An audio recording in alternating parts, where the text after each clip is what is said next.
Tidak semua rumah adalah tempat pulang. Ada yang berubah menjadi penjara. Saat kebenaran terlalu berbahaya untuk diucapkan. Sebelum ceritanya dimulai, tulis di kolom komentar dari daerah mana teman-teman menonton. Dukungan kalian membantu channel ini terus berkembang dan menyajikan cerita realita kehidupan yang menyentuh. Hujan turun sejak sore dengan intensitas yang tidak biasa. Air mengalir dari atap, menghantam tanah halaman hingga suara gemericiknya terdengar seperti bisikan yang terus berulang. Malam merayap pelan, membawa hawa dingin yang menembus dinding rumah. Aku duduk di ruang tamu, sendirian, meski sebenarnya tidak benar-benar sendiri. Lampu utama menyala redup. Sofa yang kududuki terasa keras dan dingin. Ponsel di tanganku sudah berkali-kali kuperiksa. Layar tetap gelap, tak ada pesan masuk. Suamiku belum pulang. Padahal jam di dinding sudah melewati pukul 9 malam. Biasanya, ia selalu memberi kabar. Sekadar pesan singkat, atau panggilan pendek. Tapi malam itu, tidak ada apa-apa. Keheningan terasa terlalu tebal, seolah rumah ini sengaja menahan napas. Dari arah dapur, terdengar suara sendok beradu dengan cangkir. Ibuku ada di sana. Sejak sore ia tidak banyak bicara. Tatapannya sering kosong, sesekali menoleh ke jendela belakang. Lalu kembali menunduk. Gerak-geriknya aneh, berbeda dari biasanya. Aku berdiri dan menghampirinya. Ia duduk di kursi kayu tua, memegang cangkir teh yang uapnya sudah lama hilang. Tangannya sedikit bergetar. Ibu capek? Tanyaku hati-hati. Ia tersenyum tipis, senyum yang terasa dipaksakan. Tidak apa-apa. Namun matanya tidak selaras dengan ucapannya. Ada kegelisahan yang jelas terlihat. Tapi ia berusaha menyembunyikannya. Seolah ada beban besar yang ia bawa sendirian. Aku ingin bertanya lebih jauh. Tapi suara mesin mobil dari luar memotong niatku. Lampu sorot menyapu halaman. Lalu berhenti. Aku menoleh ke arah pintu depan. Dadaku berdegup cepat. Bukan karena lega. Melainkan karena firasat buruk yang tiba-tiba muncul tanpa sebab. Pintu terbuka. Suamiku masuk tanpa suara. Pakaian kerjanya basah oleh hujan. Rambutnya lembab, namun wajahnya terlihat kaku. Tidak ada senyum, tidak ada sapaan.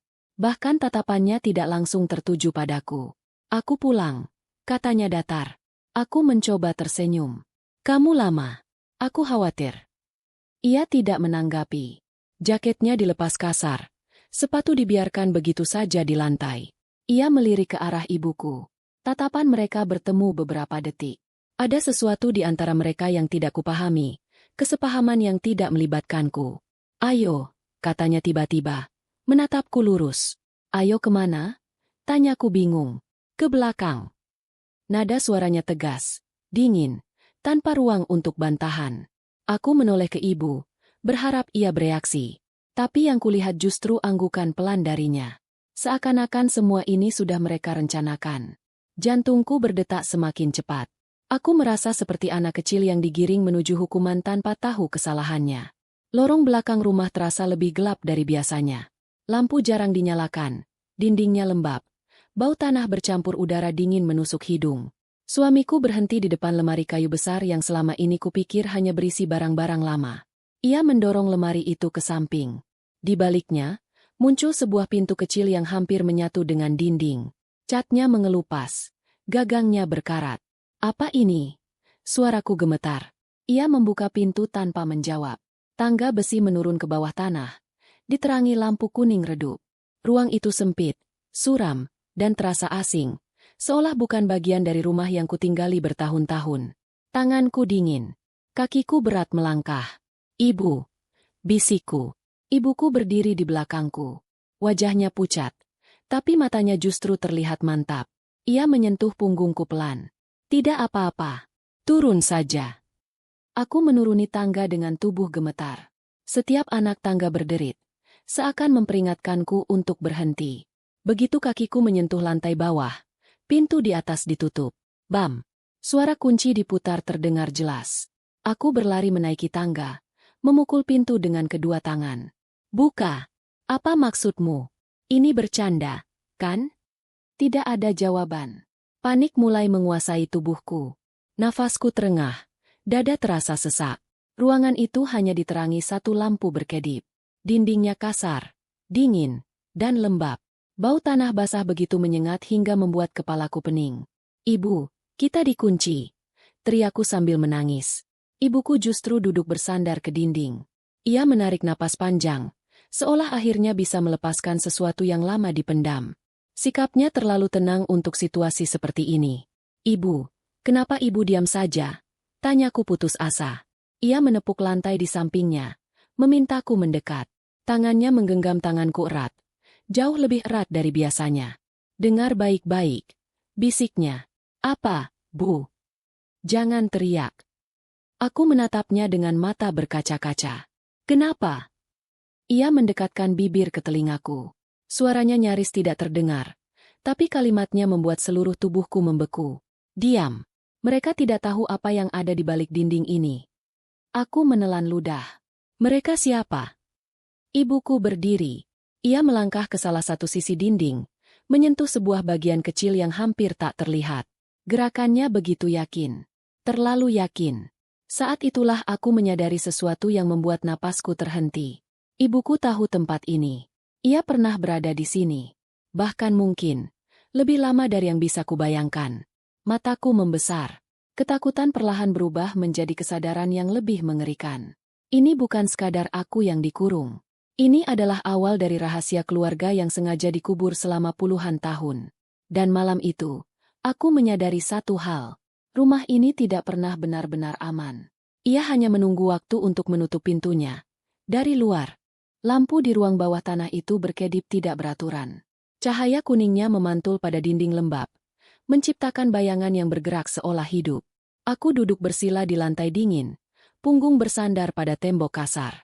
Jantungku masih berdetak terlalu cepat. Napasku belum sepenuhnya stabil. Ibuku berdiri beberapa langkah dariku. Wajahnya terlihat jauh lebih tua di bawah cahaya redup itu. Garis-garis halus di sudut matanya tampak jelas. Bukan karena usia semata, melainkan karena beban yang lama ia simpan sendiri. "Kamu pasti bingung," katanya pelan. Aku tertawa kecil tanpa suara. Bukan karena lucu, tapi karena pikiranku nyaris runtuh. "Ibu tahu tempat ini. Sejak kapan?" Ia tidak langsung menjawab. Matanya menatap dinding seolah di sanalah semua kenangan disimpan. Tangannya meraba permukaan tembok, jari-jarinya bergerak perlahan, seperti membaca huruf tak kasat mata. "Sudah lama," ujarnya akhirnya. "Jauh sebelum kamu lahir." Aku menelan ludah.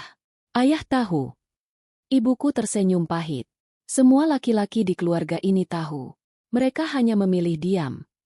Kata-kata itu menamparku lebih keras dari pintu besi yang mengurung kami. Aku menatapnya tak percaya. "Maksud ibu, tempat ini memang dibuat untuk mengurung perempuan."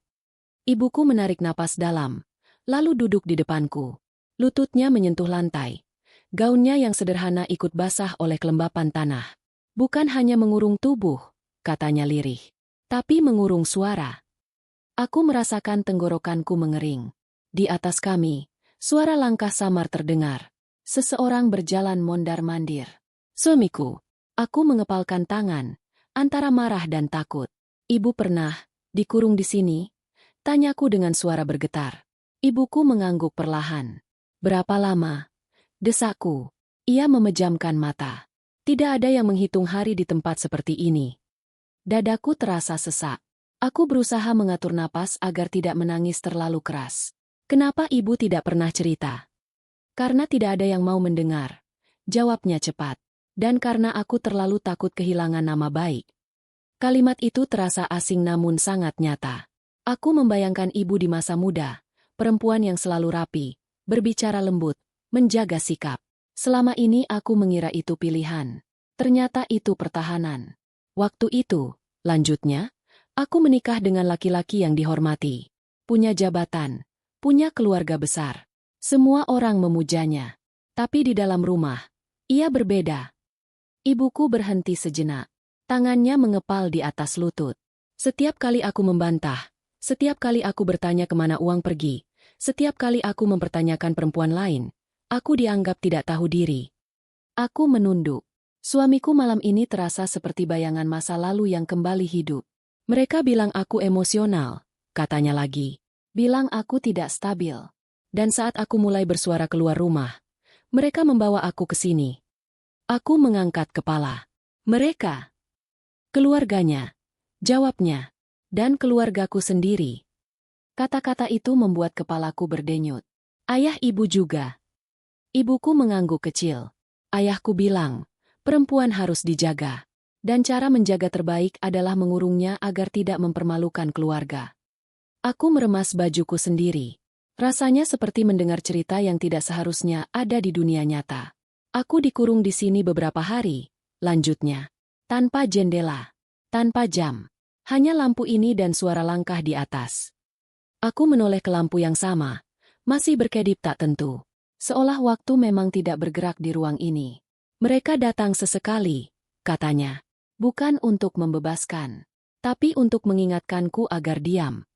Air mata mengalir di pipiku tanpa bisa kutahan. Kenapa ibu bertahan? Ibuku menatapku lama. Tatapannya bukan lemah, melainkan penuh rasa bersalah. Karena aku punya anak. Aku tercekat. Aku. Bukan kamu, katanya pelan. Kakakmu. Aku terdiam. Nama itu jarang disebut. Kakak yang meninggal saat aku masih kecil. Selama ini aku hanya tahu ia sakit. Dia melihat ayahnya memukulku. Lanjut ibu. Dan suatu malam, ia menangis terus. Demamnya tinggi. Tidak ada yang mau membawanya ke rumah sakit karena mereka sibuk menyelesaikan urusan keluarga. Tangannya gemetar. Aku tidak diizinkan keluar dari sini. Napas ibuku tersendat. Untuk pertama kalinya, aku melihat air mata jatuh dari matanya. Anakku meninggal saat aku dikunci, katanya dengan suara hancur. Aku menutup mulutku sendiri agar tidak menjerit. Tubuhku gemetar hebat. Setelah itu, lanjutnya, aku dibebaskan. Mereka bilang aku sudah cukup dihukum. Dan aku disuruh kembali menjadi istri yang baik. Kepalaku terasa ringan. Dunia seperti bergoyang. Ibu, kenapa masih bertahan setelah itu? Ibuku tersenyum pahit. Karena aku sudah kehilangan segalanya. Yang tersisa hanya nama. Ia menatapku dengan mata merah. Aku bersumpah tidak akan membiarkan hal yang sama terjadi lagi. Tapi aku tidak menyangka. Sejarah memilihmu. Suara langkah di atas berhenti. Ada suara kunci diputar. Aku menegang. Ibuku segera menggenggam tanganku. Dengar aku, bisiknya. Apapun yang terjadi, jangan percaya pada cerita mereka. Mereka akan bilang kamu berlebihan. Mereka akan membuatmu ragu pada ingatanmu sendiri. Pintu di atas terbuka sedikit. Cahaya menyelinap masuk. Dan satu hal lagi, katanya, mendekatkan wajahnya ke wajahku. Apa, Bu? Ruang ini bukan hanya tempat hukuman, bisiknya. Ini saksi. Sebelum aku sempat bertanya, suara suamiku menggema dari atas. Sudah cukup. Aku menatap ibuku dengan ketakutan bercampur tekad. Di ruang bawah tanah ini, aku akhirnya mengerti satu hal. Aku tidak sedang menghadapi satu laki-laki. Aku sedang melawan sistem yang sudah lama mengurung perempuan. Dengan cara yang tampak rapi dan terhormat. Dan perjuanganku baru saja dimulai. Pintu besi terbuka perlahan. Engselnya berdecit panjang. Seolah menolak dilewati cahaya dari atas. Sinar lampu menyapu lantai tanah. Berhenti tepat di kakiku. Aku menegakkan tubuh, sementara ibuku berdiri di sampingku. Bahunya sedikit condong ke depan seperti perisai yang sudah terlalu sering digunakan.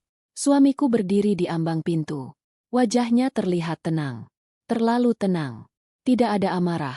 Tidak ada kepanikan. Ia tampak seperti seseorang yang baru saja menyelesaikan urusan administratif. Bukan laki-laki yang mengurung istrinya di ruang bawah tanah. Ayo naik, katanya singkat. Aku tidak bergerak. Kenapa? Tanyanya. Alisnya sedikit terangkat. Kamu mau tidur di sini? Nada suaranya ringan, hampir bercanda. Tapi aku bisa merasakan tekanan di balik kata-katanya. Seperti pisau yang dibungkus senyum. Ibuku menggenggam tanganku. Kami akan naik, katanya pelan tapi tegas.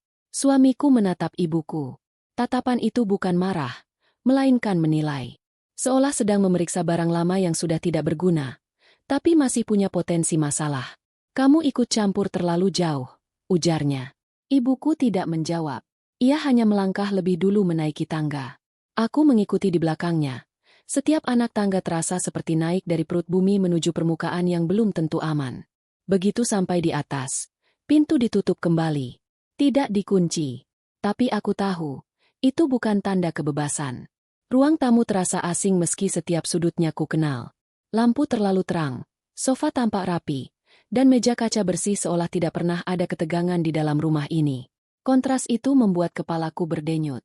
Suamiku melepas jam tangannya dan meletakkannya di meja. Gerakannya terukur, penuh kontrol. Kalian berdua sudah berlebihan, katanya akhirnya. Aku hanya ingin menenangkan keadaan. Aku tertawa pendek. Dengan mengurung kami. Ia menatapku. Wajahnya berubah sedikit. Bukan marah, melainkan iba palsu. Kamu sedang tidak stabil. Kata itu menusuk lebih dalam dari bentakan. Apa maksudmu? Tanyaku. Kamu capek, katanya sambil duduk. Akhir-akhir ini kamu sering curiga. Sering bertanya hal-hal yang tidak perlu. Aku pikir kamu butuh waktu sendiri untuk menenangkan diri. Aku menatapnya tak percaya. Aku bertanya karena kamu berubah. Karena kamu sering pulang larut. Karena uang rumah tangga berkurang tanpa penjelasan. Ia menghela napas panjang, seolah lelah menghadapi anak kecil. Itu hanya perasaanmu. Aku terdiam. Ibuku melangkah maju. Jangan ulangi cara lama, katanya dingin. Suamiku tersenyum tipis. Aku tidak tahu apa yang kamu ceritakan padanya, katanya sambil menatap ibuku. Tapi kamu mengisi kepalanya dengan hal-hal yang membuatnya takut. Aku menoleh cepat ke ibu. Ibu tidak mengisi apapun. Aku melihat sendiri. Melihat. Ia tertawa kecil. Melihat apa? Pesan yang kamu salah artikan? Wajah lelahku yang kamu anggap bersalah. Nada suaranya tenang, logis, meyakinkan. Jika aku tidak mengalami sendiri, mungkin aku akan mempercayainya. Kamu tahu, lanjutnya, perempuan sering menyatukan potongan kecil menjadi cerita besar di kepalanya. Ibuku mengepalkan tangan. Berhenti. Kamu tidak sehat, katanya kepadaku. Dan ibumu memperburuk keadaan. Aku merasakan dunia bergeser. Kalimat-kalimatnya berputar di kepalaku, menabrak pikiranku sendiri. Bagaimana jika benar? Bagaimana jika aku yang berlebihan? Ia melihat keraguanku dan tersenyum. Ia tahu celah itu. Kita bisa cari bantuan, katanya lembut. Dokter, konselor, tapi syaratnya satu. Apa? Tanyaku pelan. Kamu berhenti mendengarkan ibumu. Ibuku tersentak. Kamu tidak berhak. Aku suaminya. Potongnya. Dan aku bertanggung jawab atas kesehatannya. Aku menatap mereka bergantian. Dua dunia menarikku ke arah yang berlawanan. Yang satu menawarkan ketenangan palsu, yang lain kebenaran pahit. Aku hanya ingin keluarga ini utuh, katanya lagi. Tanpa drama. Keluarga yang utuh bukan yang membungkam, jawab ibuku. Wajah suamiku mengeras. Untuk sesaat, topengnya retak. Kamu tahu apa yang bisa terjadi jika orang luar tahu? Katanya pelan. Nama keluarga, pekerjaanku, masa depan kalian. Ancaman itu melayang di udara, tidak diucapkan secara langsung, tapi jelas terasa. Aku menggigil. Kamu mengancamku. Ia tersenyum lagi. Aku melindungimu. Aku berdiri. Kakiku terasa lemah, tapi suaraku lebih mantap dari yang kuduga. Tidak dengan cara ini. Untuk pertama kalinya, ia benar-benar terdiam. Kamu pikir kamu kuat karena cerita masa lalu, katanya akhirnya. Itu hanya membuatmu sama rapuhnya. Ibuku melangkah ke sampingku. Kami tidak rapuh. Kami bertahan. Ia menatap kami berdua, lalu berdiri. Baik, katanya. Kalau begitu, jangan salahkan aku kalau orang lain mulai bertanya-tanya. Ia mengambil ponselnya, mengetik sesuatu. Lalu berhenti. Aku harap kamu siap. Ia melangkah keluar ruangan, meninggalkan kami dalam keheningan yang mencekam. Aku terduduk di sofa, tubuhku gemetar. Ibuku duduk di sampingku, mengusap punggungku pelan. Dia akan membalikkan cerita, kataku lirih. Ibuku mengangguk. Itulah caranya bertahan. Aku menatap pintu yang baru saja ditutup. Aku takut, Bu. Ibuku menggenggam tanganku lebih erat. Takut itu wajar. Tapi diam adalah yang mereka harapkan. Malam itu, aku menyadari sesuatu yang lebih menakutkan dari ruang bawah tanah. Kata-kata bisa menjadi kurungan yang lebih kuat dari besi. Dan orang yang paling berbahaya adalah mereka yang terlihat paling masuk akal. Pagi datang tanpa membawa ketenangan. Cahaya matahari menembus tirai ruang tamu, tapi tidak mampu menghangatkan udara di dalam rumah.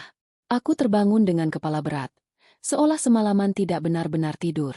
Setiap suara kecil membuat tubuhku menegang. Setiap langkah terasa diawasi. Ibuku sudah bangun lebih dulu. Ia duduk di meja makan, memandangi cangkir kopi yang belum disentuh. Rambutnya disanggul rapi, seperti biasa, tapi matanya terlihat lelah, lebih dari kemarin. "Kamu dengar itu?" tanyanya pelan. "Apa?" jawabku. Ia menoleh ke jendela. Dari luar terdengar suara beberapa orang berbincang. Nada mereka rendah, tapi cukup jelas untuk ditangkap telinga yang waspada. "Kasihan suaminya," katanya sering mengamuk. "Ibunya juga aneh." Kalimat-kalimat itu terpotong, tapi cukup untuk membuat perutku mual. Aku berdiri mendekat ke jendela, mengintip dari balik tirai. Dua ibu-ibu tetangga berdiri di pagar, berbisik sambil sesekali melirik ke arah rumah kami. Aku menutup tirai dengan tangan gemetar. "Sudah mulai," gumamku. Ibuku mengangguk pelan. Dia cepat. Aku tahu siapa yang ia maksud. Tidak lama kemudian, ponselku bergetar. Sebuah pesan masuk dari sepupuku. Singkat, tapi dingin. "Kamu nggak apa-apa?" Katanya kamu lagi banyak masalah. Aku membaca ulang pesan itu berkali-kali. Jari-jariku terasa kaku.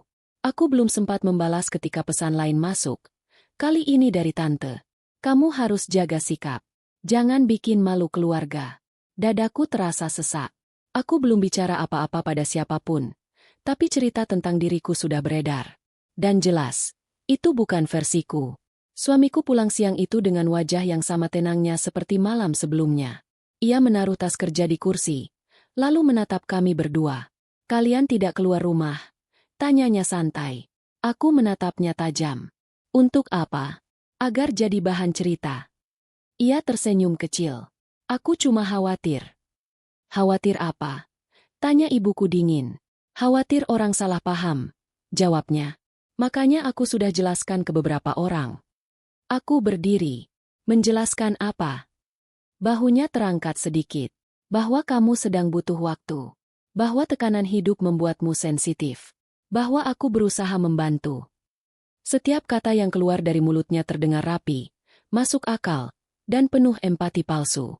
Ia tidak memfitnah secara kasar. Ia membingkai cerita dengan cara yang membuatku tampak lemah tanpa terlihat jahat.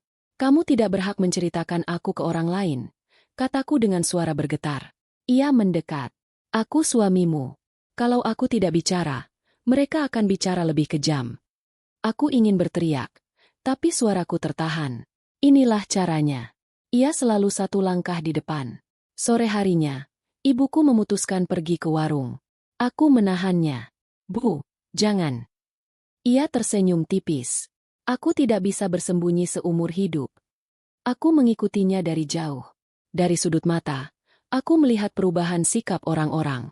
Tatapan yang dulu ramah kini penuh penilaian.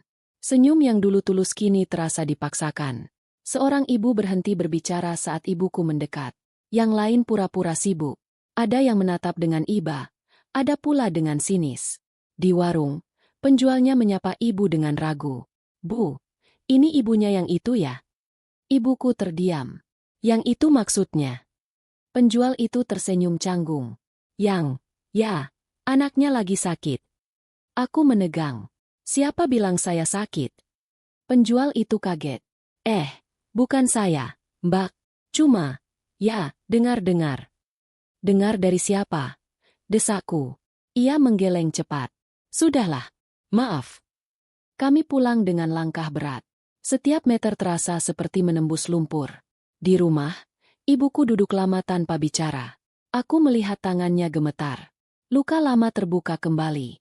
"Mereka tidak pernah bertanya," katanya akhirnya. "Mereka hanya percaya." Aku mengepalkan tangan. Aku tidak akan diam. Malamnya, telepon rumah berdering. Aku mengangkatnya. Suara seorang kerabat di ujung sana terdengar kaku. "Kami dengar kamu bikin masalah," katanya tanpa basa-basi. "Kalau memang tidak sanggup jadi istri, jangan menyeret orang tua." Aku terdiam. "Kamu bahkan tidak tahu ceritanya." "Tidak perlu tahu," jawabnya. "Kami percaya pada suamimu. Dia orang baik." Kalimat itu menghantamku keras. Kepercayaan menjadi senjata. Aku menutup telepon dengan tangan gemetar. Air mataku jatuh tanpa bisa kutahan. Ibuku memelukku. Inilah sebabnya aku diam dulu, katanya lirih. Bukan karena aku salah, tapi karena dunia tidak mau mendengar. Aku mengangkat wajah. Aku tidak mau hidup seperti itu. Ia menatapku lama, lalu mengangguk. Kalau begitu, bersiaplah. Mereka akan mendorongmu sampai kamu sendiri yang ragu pada dirimu. Di kamar, aku menatap pantulan wajahku di cermin. Mataku merah, pipiku pucat. Aku hampir tidak mengenali diriku sendiri. Apakah aku benar-benar berlebihan? Apakah aku membesar-besarkan semuanya? Pertanyaan-pertanyaan itu berputar tanpa henti, tepat seperti yang ia inginkan. Namun di balik keraguan itu, ada satu hal yang masih tersisa, ingatanku. Dan aku tahu, suatu hari, aku harus memilih, mengorbankan kebenaran, atau kehilangan semua orang. Malam itu, aku mengerti satu hal yang menyakitkan. Dunia tidak selalu memihak yang terluka. Ia memihak yang paling pandai bercerita. Pagi itu datang bersama ketukan di pintu depan. Bukan ketukan biasa, terlalu rapi, terlalu tegas, dan tidak mengenal ragu. Aku terbangun dengan jantung berdebar. Firasat buruk langsung menempel seperti bayangan. Ibuku sudah berdiri di lorong. Wajahnya pucat, tapi rahangnya mengeras. Ia tahu. Aku bisa melihatnya dari cara ia menarik napas. Pendek dan terkendali. Seperti seseorang yang bersiap menghadapi pukulan lama yang dihafalnya di luar kepala. Aku membuka pintu. Dua orang berdiri di luar. Seorang pria berkemeja rapi dengan map coklat di tangannya. Dan seorang perempuan dengan ekspresi profesional yang terlalu netral untuk disebut ramah. Selamat pagi, kata pria itu. Kami dari lembaga konsultasi keluarga. Boleh kami masuk? Aku menoleh ke arah ruang tamu. Suamiku sudah duduk di sana, tenang, seolah kunjungan ini adalah agenda yang ia tunggu. Ia bahkan tersenyum kecil ketika tatapan kami bertemu. Silakan, katanya dari dalam. Saya sudah menjelaskan situasinya. Dadaku terasa dingin. Mereka duduk berhadapan denganku. Perempuan itu membuka buku catatannya. Pria itu menyilangkan kaki. Sikapnya santai namun penuh pengamatan. Kami mendapat laporan, katanya, bahwa Anda mengalami tekanan emosional yang cukup berat. Laporan dari siapa? Tanyaku cepat. Ia tersenyum tipis. Dari orang terdekat yang khawatir. Aku menatap suamiku. Ia mengangkat bahu ringan, seolah berkata ini demi kebaikanmu. Apa saja gejala yang Anda rasakan? Tanya perempuan itu. Aku terdiam. Setiap kata terasa seperti jebakan. Apa Anda sering merasa tertekan? Lanjutnya. Sulit tidur? Mudah curiga? Ibuku melangkah maju. Ini tidak adil, katanya. Kalian datang dengan kesimpulan. Pria itu menoleh. Ibu tinggal di sini. Ya, jawab ibu. Ia mencatat sesuatu. Kami juga menerima informasi bahwa ibu memiliki riwayat emosional yang cukup berat. Tanganku mengepal. Apa maksudnya? Trauma lama. Jawabnya ringan. Kadang bisa menurun secara psikologis. Aku berdiri. Hentikan. Suamiku ikut berdiri, meletakkan tangan di bahuku. Sentuhannya dingin. Tenang, katanya lembut. Mereka hanya ingin membantu. Aku tidak butuh bantuan seperti ini, kataku sambil menepis tangannya. Perempuan itu menatapku tajam, tapi tetap tersenyum. Reaksi defensif seperti ini juga wajar. Kata wajar itu terdengar seperti vonis. Apa langkah selanjutnya? Tanya suamiku. Pria itu membuka mapnya. Kami menyarankan evaluasi lanjutan. Demi keselamatan semua pihak. Evaluasi apa? Tanyaku. Psikologis. Jawabnya. Sementara waktu, keputusan penting sebaiknya dipegang oleh pihak yang lebih stabil. Ibuku terdiam. Aku bisa melihat kemarahan yang tertahan di matanya. Kalian ingin mengambil alih hidup anak saya, katanya dengan suara bergetar. Tidak, jawab pria itu cepat. Kami ingin memastikan ia tidak menyakiti dirinya sendiri, atau orang lain. Aku tertawa getir. Aku tidak pernah menyakiti siapapun. Belum, jawabnya tenang. Setelah mereka pergi, rumah terasa lebih kecil, lebih sempit, seolah dindingnya bergerak mendekat. Ibuku duduk lama di meja makan. Tangannya gemetar. Ini caranya, katanya lirih. Dulu mereka juga mulai dengan kata, khawatir. Aku menatapnya. Apa yang terjadi setelah itu? Ibuku menelan ludah. Aku dibawa ke dokter yang sudah mereka pilih. Semua ceritaku dianggap delusi. Napas tersangkut di tenggorokanku. Dan suamimu? Tanyaku. Ibuku tersenyum pahit. Dia tampak seperti pahlawan. Sore itu, suamiku menghampiriku di kamar. Ia duduk di tepi ranjang, menjaga jarak. Aku tahu kamu marah, katanya. Tapi ini demi kebaikanmu. Kebaikan siapa? Tanyaku. Kita semua. Jawabnya. Aku tidak mau kamu kehilangan kendali. Aku menatap matanya. Untuk pertama kalinya, aku melihat sesuatu yang jujur di sana. Bukan empati, melainkan ketakutan. Bukan takut kehilangan aku, tapi takut kehilangan kendali atas ceritanya sendiri. Kamu ingin aku dianggap gila, kataku pelan. Ia menghela napas. Aku ingin kamu diam. Kejujuran itu keluar tanpa sengaja. Ia menyadarinya terlambat. Aku tersenyum kecil. Setidaknya sekarang aku tahu. Malam itu, aku tidak tidur. Aku menuliskan semua yang kuingat. Setiap kejadian. Setiap kata. Setiap ancaman halus. Aku tahu, jika aku kehilangan catatan ini, aku bisa kehilangan diriku sendiri. Ibuku duduk di sampingku, membacanya perlahan. Kamu siap? Tanyanya.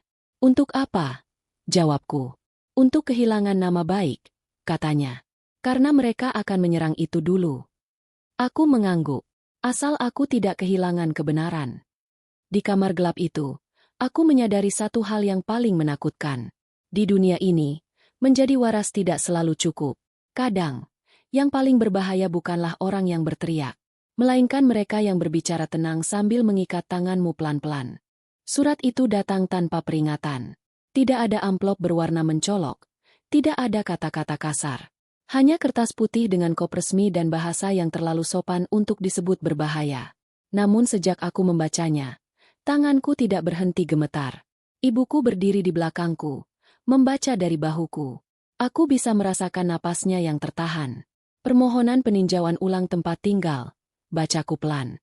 Dengan pertimbangan stabilitas emosional. Aku tertawa tanpa suara. Stabilitas. Kata itu kembali digunakan untuk mencabut sesuatu dariku. Mereka ingin aku pindah, kataku. Tanpa ibu. Ibuku duduk perlahan di kursi, seolah lututnya kehilangan kekuatan. Seperti dulu, bisiknya. Aku menatapnya. Tidak. Hari itu, suamiku pulang lebih awal. Wajahnya tenang, bahkan terlihat lega. Ia menaruh tasnya, lalu menyodorkan segelas air padaku. Kamu kelihatan capek, katanya. Aku tidak menyentuh air itu. Kamu ajukan surat itu. Ia tidak menyangkal. Ini solusi terbaik. Terbaik untuk siapa? Kamu. Jawabnya cepat. Lingkungan ini tidak sehat. Ibuku sudah siap menampungmu sementara. Aku menatapnya tak percaya. Kamu ingin memisahkanku dari ibu. Ia menghela napas panjang. Ibumu adalah pemicu. Ibuku berdiri. Aku ibunya. Ia menoleh dengan tatapan dingin. Dan kamu membawa terlalu banyak masa lalu ke dalam hidupnya. Aku melangkah maju. Berhenti. Ia menatapku lama, lalu berkata dengan suara rendah. Kamu tidak akan menang melawanku. Aku merasakan darahku mendidih. Aku tidak sedang bertanding. Aku bertahan. Hari-hari berikutnya dipenuhi panggilan. Dari lembaga, dari kerabat, dari orang-orang yang tiba-tiba peduli. Semua berbicara dengan nada yang sama. Lembut, khawatir, penuh saran yang terasa seperti perintah. Kamu butuh jarak, kata salah satu tante. Untuk kebaikan semua, kata yang lain. Tak satu pun bertanya apa yang kuinginkan. Ibuku mulai sering diam. Aku melihat ketakutan di wajahnya. Ketakutan yang dulu membuatnya menyerah. Aku bisa pergi, katanya suatu malam. Kalau itu membuatmu aman. Aku memegang tangannya erat. Tidak, mereka tidak berhak menentukan itu. Ia menangis pelan. Aku tidak mau kamu kehilangan hidupmu seperti aku. Aku menatapnya dengan mata basah. Aku tidak mau hidup dengan cara mereka. Puncaknya datang ketika dua orang datang lagi ke rumah. Bukan lembaga konsultasi kali ini, melainkan petugas administrasi dengan surat penugasan. Kami hanya ingin memastikan kondisi tempat tinggal, kata mereka. Mereka berjalan berkeliling rumah, mencatat, memotret. Setiap sudut menjadi bukti. Setiap keheningan menjadi kecurigaan. Salah satu dari mereka menoleh padaku. Apakah Anda merasa tertekan tinggal bersama ibu Anda? Aku menarik napas dalam. Tidak. Ia mencatat. Jawaban singkat seringkali menunjukkan penyangkalan. Aku hampir tertawa. Setelah mereka pergi, aku duduk di lantai, punggung bersandar ke dinding. Kepalaku berat. Dunia terasa terlalu besar untuk dilawan sendirian. Ibuku duduk di sampingku. Dulu, katanya pelan, aku berharap seseorang berani mengatakan tidak. Aku menoleh. Dan sekarang? Sekarang, katanya sambil menggenggam tanganku. Aku berharap kamu tidak menunggu izin. Malam itu, aku membuka kembali catatanku. Aku menambahkan tanggal, nama, jam. Aku merekam suara-suara yang bisa kurekam. Aku menyimpan pesan-pesan yang sebelumnya ingin kuhapus karena malu. Aku tidak tahu apakah semua ini cukup. Tapi aku tahu satu hal, diam bukan lagi pilihan. Keesokan harinya, aku menatap suamiku dan berkata dengan suara yang tidak lagi gemetar. Aku tidak akan pergi. Ia tersenyum tipis. Kita lihat saja. Dan untuk pertama kalinya, aku membalas. Ya, kita lihat. Di titik itu, aku mengerti.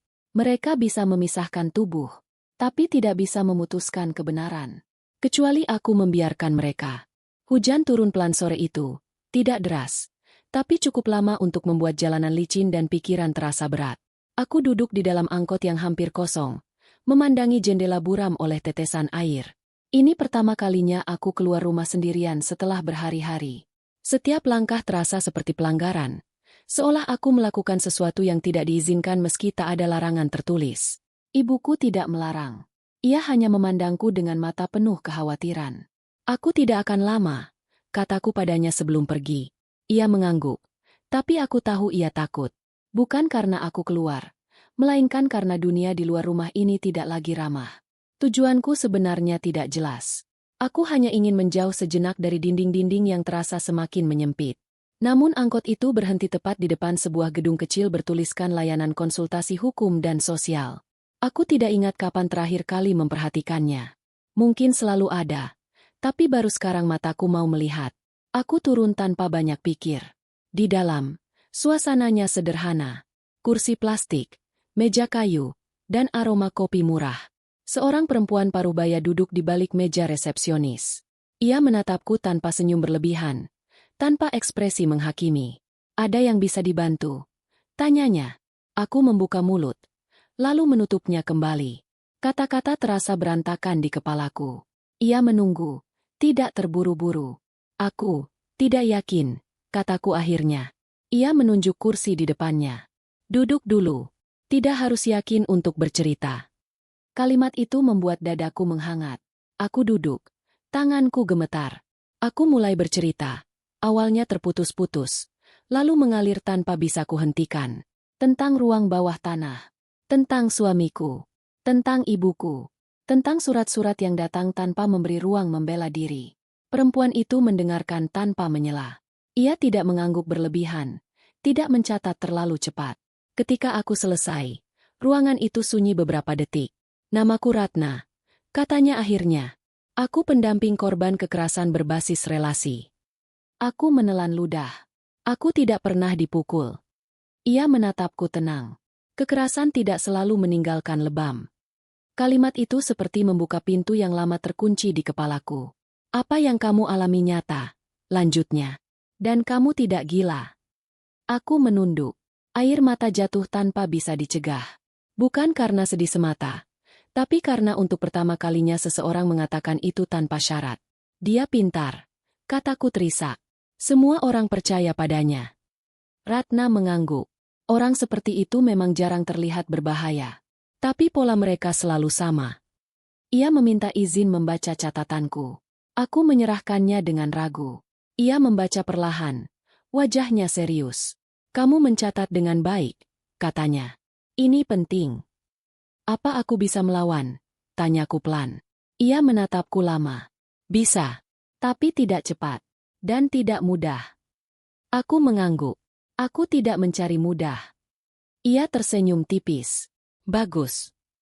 Saat aku pulang, langit sudah gelap. Rumah terasa berbeda. Tidak lebih aman, tapi tidak sepenuhnya menakutkan seperti sebelumnya. Aku membawa sesuatu yang lebih berat dari rasa takut. Kesadaran. Ibuku menungguku di ruang tamu. Ia berdiri begitu aku masuk. "Kamu kemana?"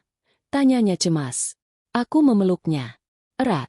Aku bertemu seseorang yang mendengarkan. Ia terdiam. Tangannya membalas pelukanku dengan ragu, lalu menguat. Malam itu, aku menceritakan semuanya pada ibu. Tentang Ratna. Tentang kemungkinan bantuan. Tentang kata-kata yang membuatku tidak merasa sendirian. Ibuku menangis. Tapi bukan tangis putus asa. Tangis yang selama ini ia tahan karena tidak pernah merasa aman untuk mengeluarkannya. "Kamu lebih berani dariku," katanya. Aku menggeleng. Aku hanya belajar dari luka ibu. Keesokan harinya, perubahan kecil mulai terasa. Aku tidak lagi menghindari tatapan suamiku. Aku menjawab dengan singkat, tegas. Ia menyadarinya. "Kamu berubah," katanya suatu pagi. "Aku sadar," jawabku. Ia menatapku curiga. "Kamu bicara dengan siapa?" Aku tersenyum kecil. Dengan seseorang yang tidak menyuruhku diam. Untuk pertama kalinya, senyumnya tidak kembali. Namun bersamaan dengan itu, ketegangan meningkat. Telepon lebih sering masuk. Nada bicara semakin dingin. Ancaman semakin tersirat. "Ratna mengingatkanku melalui pesan singkat. Saat kamu mulai melawan, mereka akan menaikkan tekanan." Dan benar saja. Suatu malam, aku mendengar suamiku berbicara di telepon dengan suara rendah. Aku tidak menguping. Tapi satu kalimat menembus dinding tipis itu. "Kita harus percepat sebelum dia terlalu jauh." Aku duduk di ranjang. Jantungku berdebar. Takut kembali datang. Tapi kali ini berbeda. Ia tidak melumpuhkan. Ia membuatku waspada. Aku membuka catatan. Menambahkan satu kalimat baru. Mereka tahu aku tidak diam lagi. Dan untuk pertama kalinya, aku tidak menulisnya dengan tangan gemetar. Karena aku tahu, aku tidak sendirian lagi. Dan perlawanan, sekecil apapun, sudah dimulai.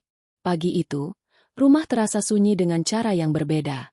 Bukan sunyi karena tidak ada suara, melainkan karena semua suara seakan ditahan. Aku duduk di meja makan, menatap piring yang belum tersentuh. Ibuku berdiri di depan kompor, mengaduk sayur tanpa benar-benar memperhatikan isinya. Ponselku tergeletak di meja. Layarnya menyala berulang kali. Tapi aku belum berani menyentuhnya. Aku sudah tahu siapa yang menelepon. Keluarga. Akhirnya aku mengangkatnya. "Kamu kemana saja?" Suara bibiku terdengar tanpa basa-basi. "Kami mau bicara." "Apa?" tanyaku. "Soal kamu," katanya. "Dan ibumu." Aku menutup mata. "Bicaralah." "Kamu sudah keterlaluan," katanya cepat. "Suamimu itu orang baik. Dia datang ke kami. Minta tolong, bukan mengeluh. Kamu malah mempermalukannya." Dadaku terasa ditusuk. "Mempermalukan bagaimana?" "Kamu cerita yang tidak-tidak," jawabnya. "Tentang dikurung, tentang ditekan. Itu fitnah." Aku tertawa pendek. "Kamu tidak pernah bertanya padaku." "Karena kami tahu kamu sedang emosional," katanya dingin. "Ibumu juga begitu dulu." Kalimat itu menghantam lebih keras dari ancaman manapun. "Kalian tahu ibu dikurung?" Suaraku bergetar. Hening sejenak. Lalu jawabannya datang pelan. Tapi jelas. "Itu urusan keluarga. Tidak pantas dibicarakan keluar." Aku menutup telepon tanpa pamit. Tanganku gemetar hebat. Ibuku menoleh. Ia sudah tahu. Wajahnya menegang. Lalu melemah. "Mereka bilang apa?" tanyanya. Aku tidak menjawab. Aku hanya memeluknya. Tubuhnya terasa lebih rapuh dari sebelumnya.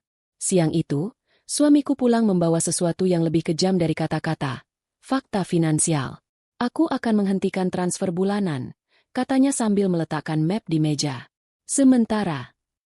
"Apa maksudmu?" tanyaku. "Kamu tidak kooperatif," katanya. "Aku tidak bisa membiayai orang yang melawanku." Ibuku berdiri. "Uang itu untuk kebutuhan rumah." Ia menatap ibu dingin. "Bukan rumah ini." Aku menahan napas. "Kamu memeras kami." Ia menggeleng. Aku mendisiplinkan. Kata itu membuatku ingin muntah. Kamu tahu ibuku tidak bekerja, kataku. Dan kamu sengaja. Aku tahu segalanya. Potongnya. Termasuk siapa yang kamu temui. Darahku membeku. Kamu mengikutiku. Ia tersenyum kecil. Aku hanya waspada. Malam itu, aku duduk bersama ibuku, menghitung sisa uang. Angkanya kecil. Terlalu kecil untuk rasa aman. Aku bisa jual cincinku, kata ibu pelan. Aku menatap tangannya. Cincin itu satu-satunya yang tersisa dari hidup lamanya. Tidak, kataku tegas. Kita tidak akan menyerah. Namun di dalam hati, ketakutan tumbuh. Bagaimana jika kami benar-benar kehabisan pilihan? Hari berikutnya, pengkhianatan datang dari arah yang paling tidak kuduga. Kakakku, orang yang selama ini jarang ikut campur, datang ke rumah. Ia duduk, menatap kami bergantian. Aku datang sebagai penengah, katanya. Aku berharap. Bodohnya aku berharap. Kamu harus berhenti, katanya kemudian. Ini sudah terlalu jauh. Aku menatapnya tak percaya. Kamu juga. Kamu tidak mengerti risikonya, katanya. Suamimu punya koneksi. Kamu akan kalah. Ibuku menunduk. Aku melihat bahunya bergetar. Kamu tahu apa yang dia lakukan pada ibu? Kataku. Kakakku terdiam sejenak. Lalu berkata, itu masa lalu. Aku berdiri. Bagi ibu, itu hidupnya. Ia menghela napas. Aku tidak mau keluarga kita hancur. Aku tertawa pahit. Keluarga ini hancur karena diam. Ia pergi tanpa pamit. Malam itu, aku menangis lama. Bukan karena takut, tapi karena kehilangan. Satu persatu, orang-orang yang kuanggap sandaran memilih berpaling. Ratna menelepon.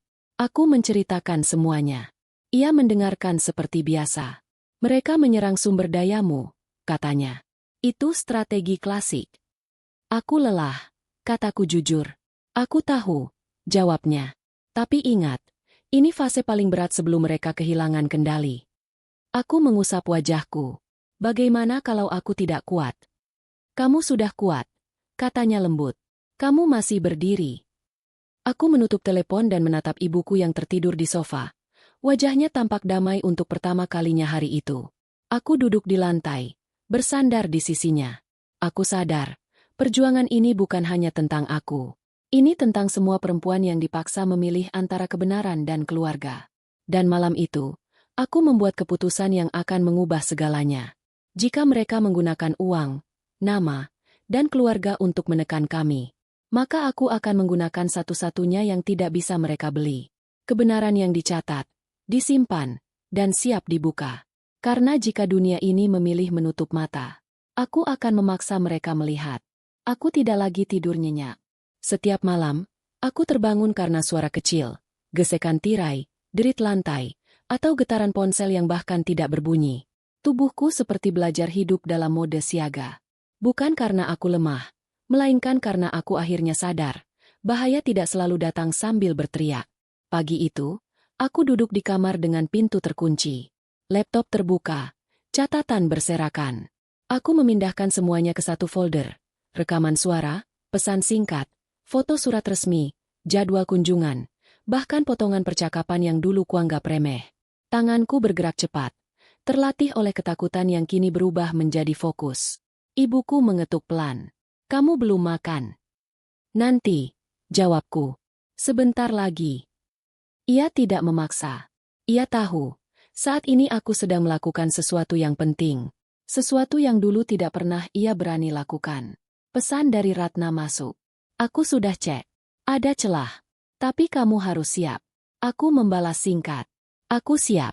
Kata itu terasa aneh di jariku. Tapi tidak bohong. Sore harinya, suamiku pulang dengan wajah berbeda. Tidak lagi tenang. Tidak lagi penuh kontrol. Ada ketegangan di rahangnya. Sorot mata yang gelisah. Kita perlu bicara, katanya. Aku menutup laptop dan berdiri.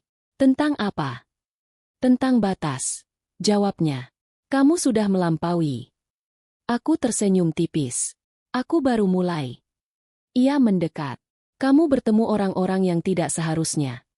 Orang yang mendengarkan, balasku. Ia tertawa pendek. Tapi tidak ada humor di sana. Kamu pikir catatan-catatanmu itu akan menyelamatkanmu? Aku menatapnya lurus. Aku tahu siapa kamu sebenarnya. Wajahnya mengeras. Untuk pertama kalinya, ia tidak menyangkal. Kamu tahu apa risikonya? Tanyanya pelan. Kalau ini keluar, bukan cuma aku yang jatuh. Aku mengangguk. Aku tahu. Nama keluargamu. Lanjutnya. Ibumu. Kakakmu. Semua. Aku menarik napas panjang. Mereka sudah memilih diam. Ia mendekat lebih dekat. Suaranya turun. Mengeras. Kalau kamu lanjutkan, aku tidak akan menahan diri lagi. Ancaman itu tidak lagi dibungkus kata manis. Malamnya, rumah terasa tegang. Ibuku duduk di ruang tamu.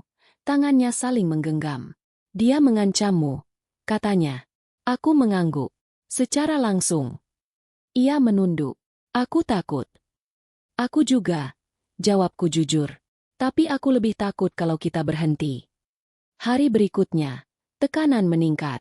Aku dipanggil ke kantor kelurahan. Alasan administratif. Katanya. Aku datang ditemani Ratna. Di ruang kecil itu, aku duduk berhadapan dengan dua orang pejabat. Nada mereka formal. Wajah mereka netral. Kami mendapat laporan lanjutan, kata salah satu dari mereka. Tentang ketidakstabilan rumah tangga Anda. Aku membuka mapku. Saya juga punya laporan. Aku meletakkan bukti satu persatu di meja. Rekaman. Pesan. Catatan kronologis. Ruangan itu sunyi. Salah satu dari mereka membaca lama.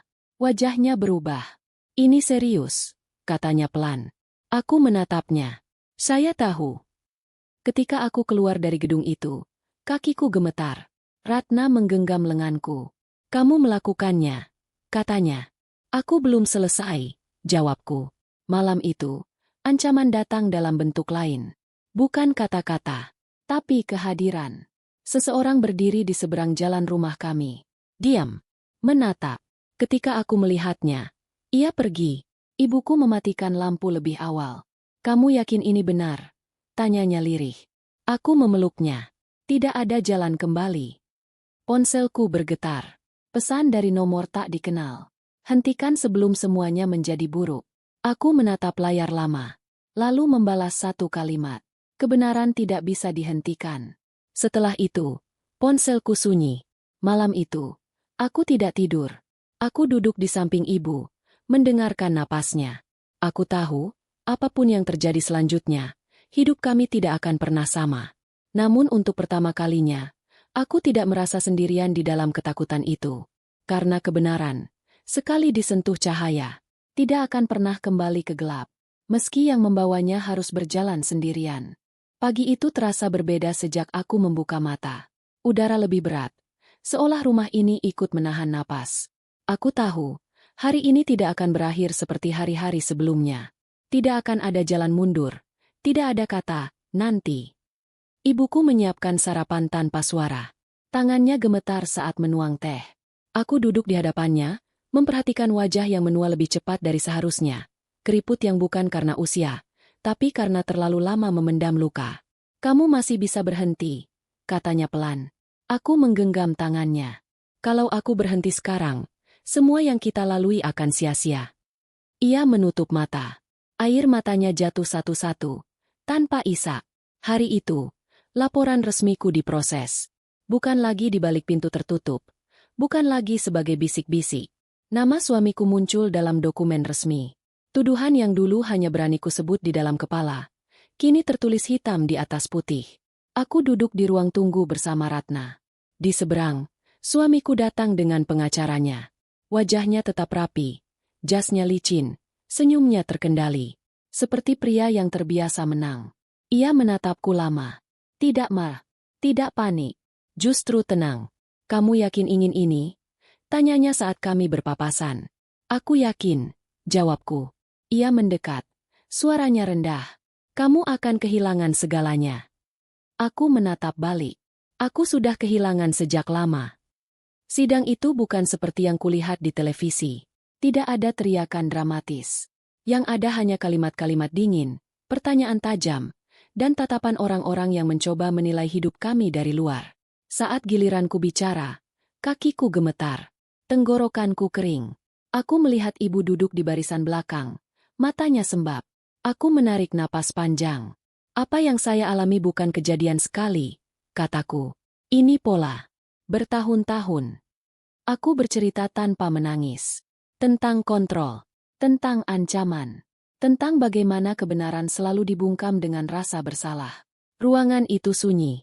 Pengacaranya mencoba memutarbalikkan cerita. Menyebutku emosional. Tidak stabil. Dipengaruhi pihak luar. Aku membuka mapku. Satu persatu bukti ditunjukkan. Rekaman. Pesan. Tanggal. Suamiku tidak lagi tersenyum. Untuk pertama kalinya, aku melihatnya kehilangan kendali. Rahangnya menegang. Tangannya mengepal. Ini fitnah, katanya keras. Hakim menatap tajam. Kami akan menilai berdasarkan bukti. Ketika sidang diskors, aku kelelahan. Tubuhku seperti habis berlari jauh tanpa henti. Di luar gedung, wartawan sudah menunggu. Kamera, mikrofon. Nama kami disebut-sebut. Aku berhenti melangkah. Ratna berbisik. Kamu tidak wajib bicara. Aku menoleh ke arah kamera. Ke arah dunia yang selama ini hanya tahu versi rapi dari rumah tanggaku. Apa Anda benar-benar mengalami semua ini? Tanya seorang wartawan. Aku menelan ludah. Ya. Satu kata itu terasa lebih berat dari seluruh ceritaku. Dalam hitungan jam, hidup kami berubah. Pesan masuk bertubi-tubi. Ada dukungan. Ada cacian. Ada yang menyebutku pahlawan. Ada yang menyebutku perusak keluarga. Ibuku menangis membaca komentar. Mereka tidak tahu apa-apa, katanya. Aku tahu, jawabku. Dan itu cukup. Malamnya, suamiku pulang dengan wajah hancur. Tidak ada lagi wibawa. Tidak ada lagi ancaman elegan. Kamu puas? Tanyanya. Aku berdiri di hadapannya. Ini belum tentang puas. Ia tertawa pahit. Kamu pikir mereka akan berpihak padamu selamanya? Aku tidak butuh mereka, jawabku. Aku butuh kejujuran. Ia menatapku lama. Aku mencintaimu dengan caraku. Aku menggeleng. Cinta yang menyakiti bukan cinta. Ia terdiam. Untuk pertama kalinya, tidak ada bantahan. Malam itu, aku duduk di kamar, sendirian. Tubuhku lelah. Jiwaku kosong. Aku tahu, badai belum selesai. Tapi satu hal pasti, topeng itu telah jatuh. Dan saat kebenaran akhirnya berdiri di depan semua orang, yang paling menyakitkan bukanlah penghakiman, melainkan menyadari betapa banyak orang yang selama ini memilih tidak melihat. Tidak ada perayaan setelah kebenaran terbuka. Tidak ada rasa menang. Yang ada hanya kesunyian panjang yang menempel di kulit. Seperti udara dingin yang tak bisa diusir meski jendela sudah ditutup rapat. Hari-hariku setelah sidang terasa aneh. Aku bebas bergerak, bebas berbicara. Bebas mengambil keputusan. Namun justru kebebasan itulah yang membuatku limbung. Tidak ada lagi suara yang mengatur langkahku. Tapi juga tidak ada pegangan. Ibuku pindah ke kamar kecil di belakang rumah. Katanya ia ingin lebih dekat dengan dapur. Tapi aku tahu alasan sebenarnya. Ia tidak sanggup melihat setiap sudut rumah ini tanpa teringat masa lalu. Aku sering terbangun di malam hari. Napasku pendek. Dadaku sesak. Kadang aku yakin mendengar suara langkah suamiku di lorong. Padahal rumah itu sunyi. Trauma tidak pergi hanya karena kebenaran diakui. Sidang lanjutan berjalan perlahan. Media mulai kehilangan minat. Kisah kami digantikan oleh skandal baru. Dunia bergerak cepat. Seolah luka kami hanyalah berita sementara. Namun di lingkaran terdekat, dampaknya terasa brutal. Beberapa kerabat memutuskan hubungan. Mereka menyebutku terlalu membuka aib. Ada yang berkata seharusnya aku diam demi menjaga nama keluarga. Aku membaca pesan-pesan itu tanpa menangis. Air mataku sudah habis. Yang paling menyakitkan justru datang dari orang yang dulu kupanggil sahabat. Ia mengirim pesan singkat. Aku percaya kamu, tapi aku tidak bisa berpihak. Kalimat itu lebih tajam daripada tuduhan. Suatu sore, aku dipanggil ke kantor tempat aku bekerja dulu, tempat yang pernah kubanggakan sebagai ruang aman. Manajerku berbicara hati-hati, seolah setiap kata bisa meledak. Kami mendukungmu sebagai manusia, katanya, tapi situasi ini membuat posisi perusahaan sulit. Aku mengangguk. Aku sudah menduganya. Saat aku keluar membawa kotak kecil berisi barang-barang pribadiku, tidak ada yang menatapku. Tidak ada yang melambaikan tangan. Aku berjalan melewati lorong panjang itu sendirian, dengan langkah pelan tapi pasti. Aku kehilangan pekerjaan. Aku kehilangan relasi. Aku kehilangan citra lama diriku sendiri. Malam itu, aku duduk di lantai kamar, punggungku bersandar ke dinding. Ibuku masuk tanpa suara, lalu duduk di sampingku. "Kamu menyesal?" tanyanya. Aku menggeleng pelan. "Aku lelah." Ia memelukku. Tubuhnya kurus, tapi pelukannya masih seperti dulu, tempat berlindung terakhir. "Aku gagal melindungimu," katanya dengan suara patah. "Tidak," jawabku. "Ibu bertahan. Itu yang mengajarkanku caranya hidup." Beberapa hari kemudian, suamiku mencoba menghubungi. Bukan untuk meminta maaf, melainkan menawarkan jalan damai. Ia ingin menarik laporan, berdamai secara tertutup, menyelamatkan reputasi. "Kamu bisa hidup tenang," katanya di telepon. "Aku bisa membantumu." Aku menutup mata. "Aku tidak butuh perlindunganmu lagi." "Apa kamu pikir hidupmu akan lebih baik tanpa aku?" Suaranya meninggi. "Mungkin tidak," jawabku jujur.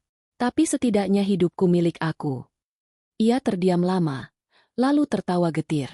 "Kamu akan sendirian." Telepon itu kututup tanpa balasan. Malam itu, aku menangis lama. Bukan karena rindu, tapi karena akhirnya aku benar-benar melepaskan versi hidup yang dulu kuanggap normal. Kesepian datang seperti gelombang. Kadang kecil, kadang menghantam tanpa peringatan. Namun di sela-selanya, aku mulai merasakan sesuatu yang asing, keheningan yang jujur. Aku mulai menulis tentang diriku, tentang ibu, tentang perempuan-perempuan yang memilih diam karena takut kehilangan segalanya. Setiap kata adalah luka, tapi juga obat. Suatu pagi, aku berdiri di depan cermin dan menatap wajahku sendiri. Mata yang dulu selalu menunduk, kini berani menatap balik. Masih lelah, masih takut, tapi tidak lagi kosong. Aku sadar, hidup tidak kembali seperti semula. Namun mungkin, hidup tidak pernah seharusnya begitu. Di balik semua yang hilang, ada satu hal yang tidak bisa diambil siapapun lagi. Hakku untuk memilih siapa diriku. Dan untuk pertama kalinya setelah sekian lama, aku tidak lagi bertanya apakah aku akan selamat. Aku bertanya, akan menjadi perempuan seperti apa aku setelah ini? Aku tidak bangun suatu pagi lalu merasa sembuh. Tidak ada hari istimewa ketika luka tiba-tiba menghilang. Kesembuhan datang perlahan, seperti cahaya pagi yang merambat masuk melalui celah jendela. Tidak dramatis, tetapi nyata. Rumah itu akhirnya kami tinggalkan. Terlalu banyak kenangan yang terjebak di dindingnya. Setiap sudut seolah menyimpan suara, tatapan, dan ketakutan lama. Aku dan ibu pindah ke rumah kecil di pinggir kota. Tidak luas, tidak mewah, tapi sunyinya terasa aman. Untuk pertama kalinya, aku tidur tanpa merasa diawasi. Ibu sering duduk di teras sore hari, menyiram tanaman dengan sabar. Aku melihatnya bukan lagi sebagai perempuan yang gagal melindungi anaknya, melainkan seseorang yang bertahan lebih lama dari siapapun. "Kamu tahu," katanya suatu hari, "aku dulu pikir hidupku selesai saat aku dikurung. Tapi ternyata, hidup hanya berubah bentuk." Kalimat itu menancap dalam diriku. Aku mulai bekerja kembali. Bukan di tempat lama, bukan dengan jabatan yang sama. Aku memulai dari bawah. Ada hari-hari ketika tubuhku lelah dan harga diriku terasa diuji. Namun aku pulang dengan hati yang lebih ringan, karena setiap langkahku kini adalah pilihanku sendiri. Sidang akhirnya mencapai putusan. Tidak semua tuntutanku dikabulkan. Tidak semua keadilan terasa utuh. Namun cukup untuk membuat kebenaran tercatat. Tidak lagi bisa disangkal atau dihapus. Saat hakim mengetukkan palu, aku tidak menangis. Aku hanya menarik napas panjang. Seperti seseorang yang akhirnya tiba di darat setelah lama berenang tanpa arah. Aku tidak menoleh ke belakang ketika suamiku digiring keluar. Aku tidak perlu melihat wajahnya lagi untuk tahu bahwa aku telah bebas. Beberapa bulan kemudian, pesan-pesan mulai berdatangan. Dari perempuan-perempuan yang tidak kukenal. Mereka menuliskan kisah mereka, ketakutan mereka, dan keberanian kecil yang baru tumbuh setelah mendengar ceritaku. Aku membaca satu persatu. Kadang menangis. Kadang hanya diam lama. Aku tidak pernah berniat menjadi simbol. Aku hanya ingin selamat. Namun jika kejujuranku memberi orang lain alasan untuk bernapas sedikit lebih lega, maka semua luka ini punya makna. Suatu malam, Aku berdiri di depan cermin. Aku melihat bekas-bekas lama, bukan di kulit, tapi di mata. Aku tidak lagi membenci pantulan itu. Aku tidak kembali menjadi diriku yang dulu.